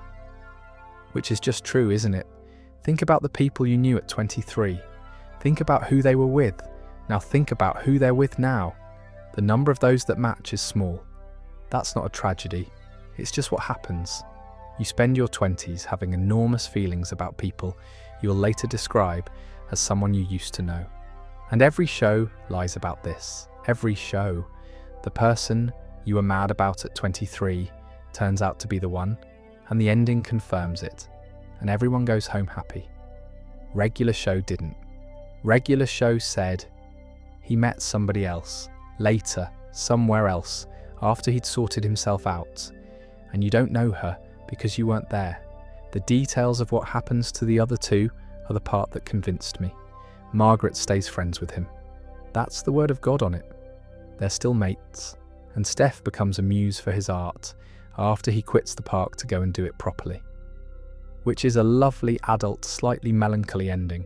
The person you were in love with at 23 becomes something you make things about. That's real. That happens. She's in the epilogue, briefly. She runs over and hugs Eileen when they come back from space. And that's her. CJ's ending is harder. CJ became a professional dodgeball player and hasn't spoken to Mordecai in years. She's not in the reunion. She isn't even there when the crew get back, which is conspicuous because Margaret is. The word of God on that is that CJ cut all ties with the gang. And given how that whole business ended, with the wedding and the hotel and everything Mordecai did to her, I'd say that's earned. She's not being punished by the writers. She just left. People do. So the show's position, taken as a whole, is that of the 3 great romantic threads of Mordecai's 20s. One becomes a friend and an influence. One goes away and stops answering, and the actual answer is somebody he hadn't met yet. I think that's the least satisfying ending available. and I think it's probably the most honest one. Both things at once. And there's a detail I do love, which is that the reason it works with Steph apparently is that they're both into art. That's the shared thing. He found somebody who does what he does once he'd started doing it, which is exactly how it goes. You meet people through the thing you actually care about, not through the coffee shop you loitered in when you had nothing going on. Their kids are blue jay and bat hybrids, mostly bird with bat ears, 2 sons and a daughter. She gets more of a personality later in the comic, where she's straightforward and polite, teases Mordecai about his shortcomings in a fond way, and gets properly angry at him when he does something dangerous and doesn't tell her. So somebody eventually did the work. At the reunion, she sits and talks with Eileen all evening, while Mordecai and Rigby catch up, and her teenage children ignore everyone in favour of their phones. Which is, I think, the correct amount of information about a marriage. The epilogue is quick and mostly wordless, and I think it might be the best stretch in the whole finale. 6 years at the park, and then everyone just goes. Not all at once and not dramatically. After Pops' funeral, people started leaving. The way people do. Mordecai quits, moves to the city in California, and goes back to making art. He opens an exhibition, and it does well. He becomes, by every measure the show gives you, successful at the thing he failed at when he was 23. And then he marries and has 3 children, and the show cuts away before you see him with them, because it doesn't need to show you. Rigby quits and gets hired by a moving company called Lift With Your Back. They marry. They have 2 daughters. And here's the bit that delights me. The show never says what Rigby does for a living. It's not an oversight. Everyone else gets a job. He doesn't. What you get instead is Rigby at home, playing video games all day with his kids. Which is, and I want to be clear that I mean this, the best ending anybody in this show got. The lad who never wanted to work, who dodged every task he was ever handed, who was mocked for a decade about a piece of paper, ends up at home playing games with his children. He won. He won so completely that the show didn't even feel the need to give him a career, to make it respectable. Muscle Man and Starla move into a better trailer in the park and have a lot of children. The children take off their shirts and yell, which is genetics working exactly as advertised. By the reunion, he's a grandfather. High Five, Ghost and Celia become party DJs and tour, including Prague, and have a son. High Five Ghost DJ in Prague. That's a life. Benson stays. He inherits the park, marries Pam, makes her co-manager, and the 2 of them adopt 5 cats alongside Applesauce, who is his pig. He hires new people. The place carries on with an entirely different crew, and Skips stays too, because Skips is immortal and the park is where he is. He carries on happily, working alongside whoever's there this decade. His one concession to the passage of time is that he swaps his jeans for jean shorts. 250 years, a dead girlfriend, a name he chose out of grief, several hundred cosmic incidents, and the man's character development is shorts. I find that perfect. He's fine. He's genuinely fine. He'll be there when everyone in that photo is gone, and he'll still be fine. There's a statue of Pops in the middle of the park, so that everyone remembers who saved the universe, and a statue of Mr. Maillard next to it. The reunion is 25 years on. Everyone's in their 50s. They take a group photograph, and Mordecai and Rigby wander off to get more ice and talk about Pops and about their lives and decide to play video games, because of course they do. 2 men in their 50s at a party, sacking it off to go and play games in a shed. Nothing was learned. Everything was learned. If you want more of that, there's a 6-issue comic called Regular Show. 25 years later, that picks up on the same night as that final scene. They go for ice, wander into a dimension full of fey creatures, meet an imp, and offhandedly wish they could relive their younger days. And the next morning, they're in their 20s again, and their kids are gone, taken as payment. There's a line in it where Skips tells them their magical youth didn't just cost them their children, it made them a couple of morons again. Which is a very funny and very cruel piece of writing. I'd like to do a whole thing on that comic at some point. It's got a lot in it, including a very quiet moment in issue 4, where Muscle Man says he misses his mother, and Mordecai and Rigby's faces tell you everything about what happened in the intervening 25 years, without anyone saying it. Anyway, one last thing about the man who made it. Quintel was a kid in Hanford with a video camera his dad gave him, making stop motion out of Lego men. Then he was at CalArts, pulling words out of a hat at midnight. Then he was an intern at Cartoon Network, working on Clone Wars. Then he pitched a show he couldn't explain out loud, so he pitched it as a storyboard instead, because he didn't think verbally pitching such an odd concept would have made sense to anyone. And at the height of it, he was running a team of about 35 people, and every episode took roughly 9 months from start to finish. 9 months for 11 minutes about a hole in a wall. He had to learn how to shout, apparently, to play Mordecai, because he's very calm in real life, which is a lovely detail. The angriest bird on television is a quiet man doing an impression of being 23. Death keeps turning up, and everyone's basically fine about it. He's not a metaphor. He's a bloke. He's the Grim Reaper. He has a job, and the job is that people pass on when their time comes, and he does it, and then he goes home. And his relationship with Skips is one of the quietest running jokes in the whole show, because think about it from Death's side. Skips made a deal with the Guardians. Skips doesn't die, which means that for 2 centuries there has been one specific Yeti on Death's list who cannot be collected ever, and Death has to just keep seeing him around. That's not a nemesis, that's a colleague you can't get rid of. So they're frenemies, which is exactly the right word for it. They compete. They bowl against each other.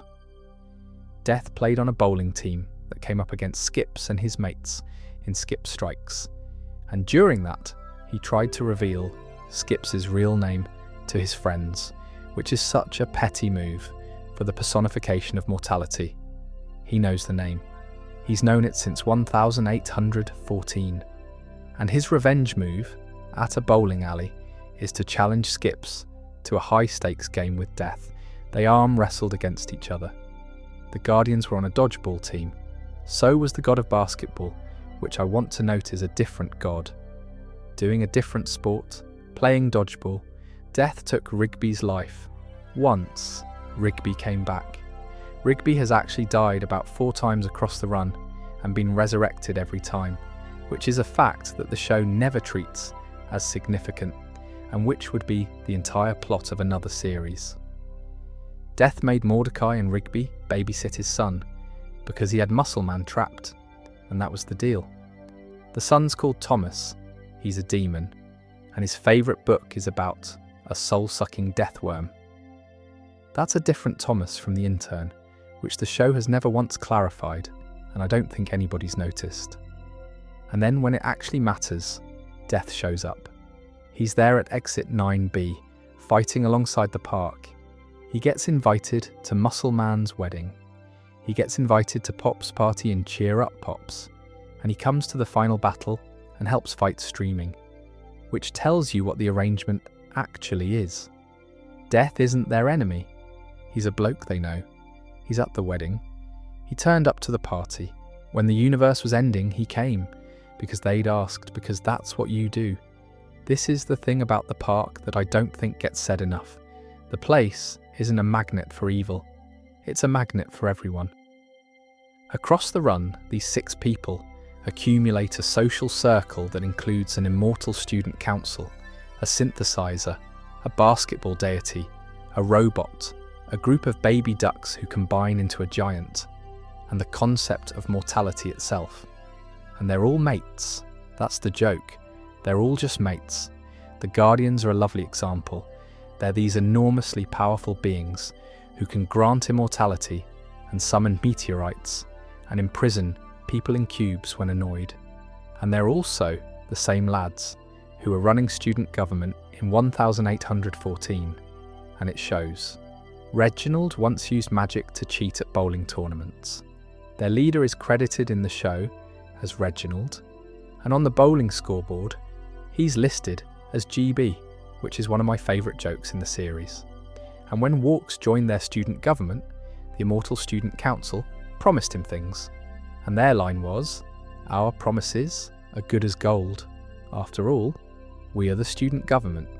They're not gods, they're nerds who found a hard lad willing to fight their bully for them, and it worked so well they've kept him on retainer for 200 years.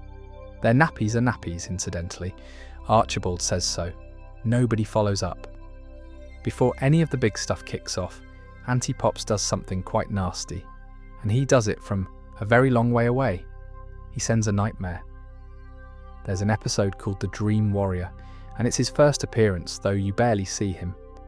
What you get is an alien whose job is to get inside Pop's head and torment him psychologically until he gives up his location. That's the introduction to the villain. Not a fight, not a threat. He tries to torture a very gentle man into telling him where he is using dreams. And it works on Pops specifically because Pops is the softest thing in the universe. That's the attack.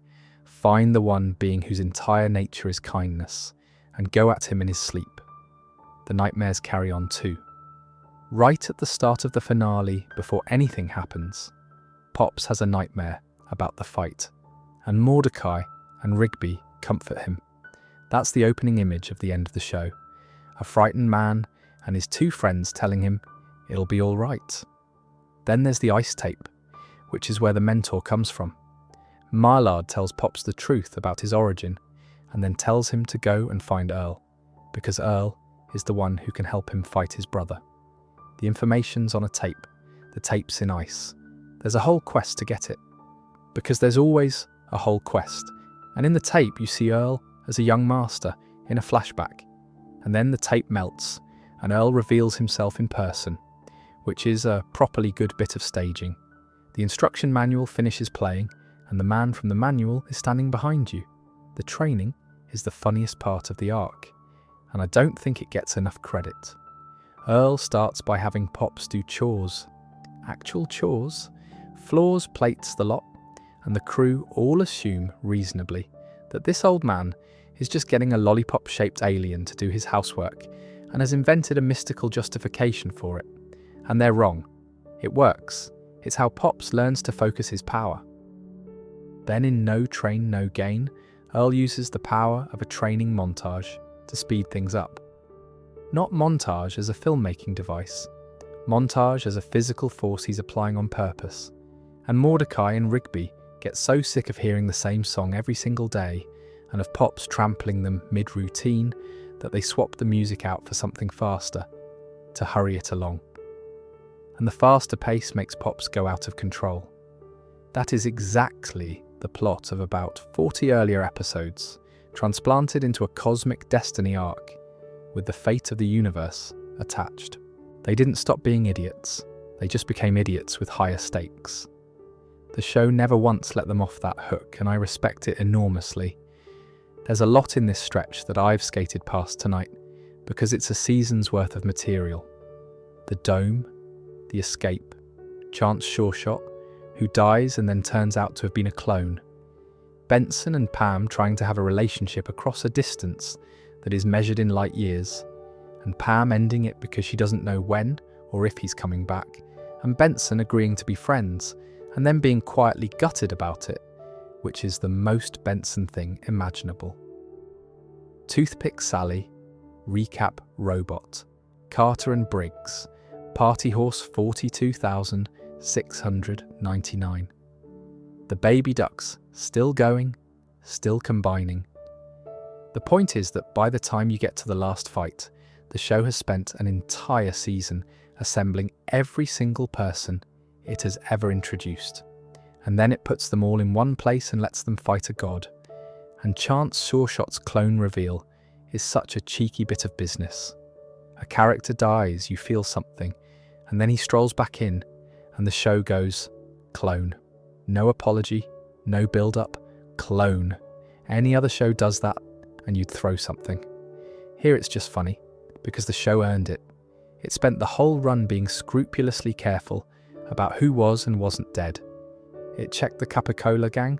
It let Archibald stay gone. It let Mona stay gone.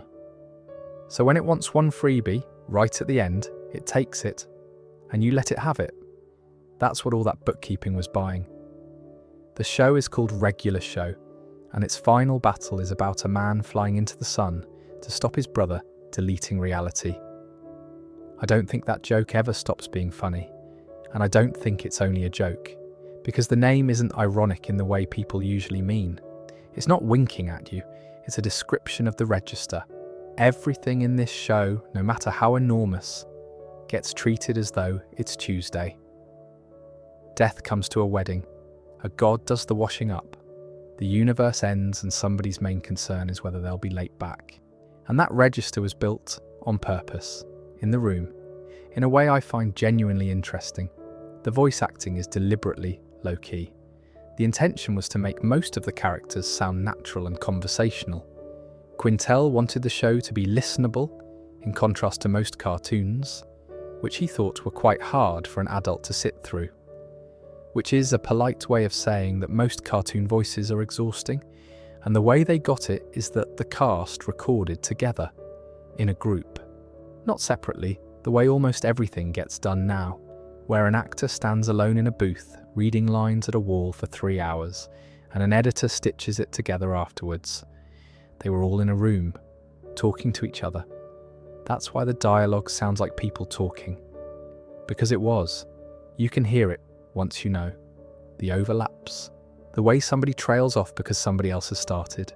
Mordecai and Rigby's arguments have a rhythm you cannot fake in isolation, because that rhythm is two people who can see each other's faces.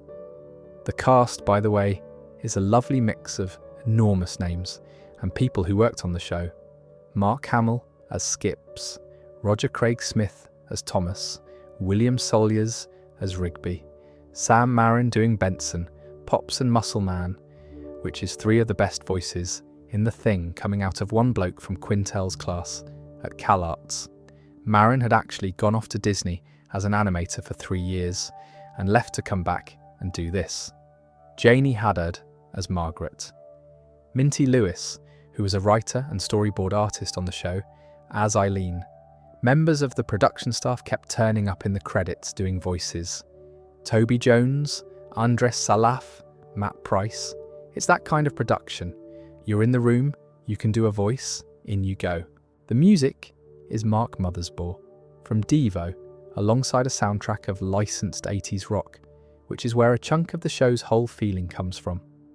There's an argument that the reason a cartoon made in the 2010s feels like a memory of 1987 is entirely down to those 2 decisions. And the look of it, Quintel recruited independent comic book artists to draw the animated elements because their style matched what was in his head. That's a slightly unusual thing to do. It's why the show has that specific, slightly off, hand-drawn quality that nothing else at the network had. There's a line about the show that I keep coming back to, from a critic writing about the finale, describing what Regular Show was: a frequently surreal, borderline adult show on a network primarily for children, and a product of 80s nostalgia that came before a boom in similar, less inventive shows, and found much of what was fun in that era while also taking the mickey out of its excesses. That second bit is the important one. It got there first. Everything that came afterwards, all the shows that mine that decade for a feeling, came after this. And it didn't do it reverently. It liked the 80s, and it also thought the 80s were quite silly, and it held both. The other thing that critics said is that the show always balanced the scales between small scale and epic storytelling. The premise was as simple as you can get. 2 friends in their early 20s hanging out, making up goofy raps, avoiding work. And it also had a taste for using animation to do surreal, apocalyptic things. Demons, egg knights, a bunch of baby ducks that turn into a giant. Both, always. That's the whole trick, and the name says it. Regular show. Nothing to see here. A man is fighting a god about the washing up. I think what gets me about regular show in the end is the mismatch. It's a show about two people who are wasting their lives. That's not me being harsh, that's the text. They're 23, they've got nothing going on, they're bad at a job that barely qualifies as a job, and they spend every episode inventing a problem because they're bored. And underneath that, the whole time, somebody was keeping notes. The keyboard stayed in the closet. The handbinning came back. The thing Skip said once in season 2 turned out to be the password. The villains they killed stayed dead, and the ones they didn't kill stayed alive, and somebody checked.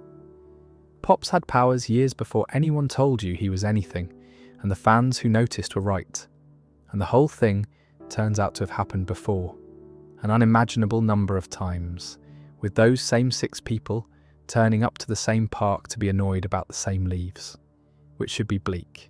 And it isn't, quite, because the thing that finally breaks the loop, after all that, isn't destiny or power or a plan.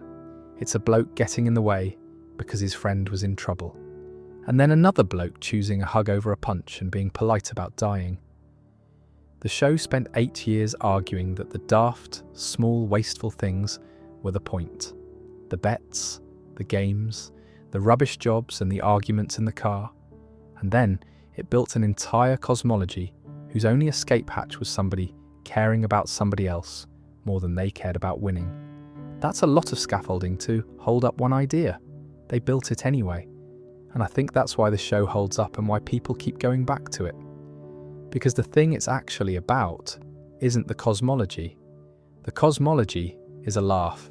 The thing it's about is that stretch of your life where you've got no money and no plan and too much time, and you fill it with absolute nonsense and you assume none of it counts because nothing started yet. And then years later, you find out that was the bit. That was the thing you'll talk about at the reunion. Not the career, the shed. You see, Mordecai and Rigby spend the whole series convinced their real life is somewhere in the future, past the park, once they've sorted themselves out. And they do sort themselves out, eventually. He gets the exhibition. Rigby gets the diploma and the family. It works out for basically everyone, which is a genuinely unusual thing for a show to allow. But the last thing the two of them do, at 50 odd, with their kids across the garden and their wives talking to each other, is wander off to play video games. Nothing was fixed. They were never going to be fixed. They just got older around it. I don't think that's a sad ending, and I don't think it's meant to be. I think it's the show being straight with you about what a life is mostly made of, which is a lot of small daft hours that don't add up to anything and are the whole point regardless. Anyway, that's the pitch. 2 blokes, a lawn and everything else. I've got a few more of these planned. That comic, definitely. Probably a proper sit down with the space arc, because there's an enormous amount in there I've skated over tonight. But that'll keep. Thanks for sitting through this one. Sleep well.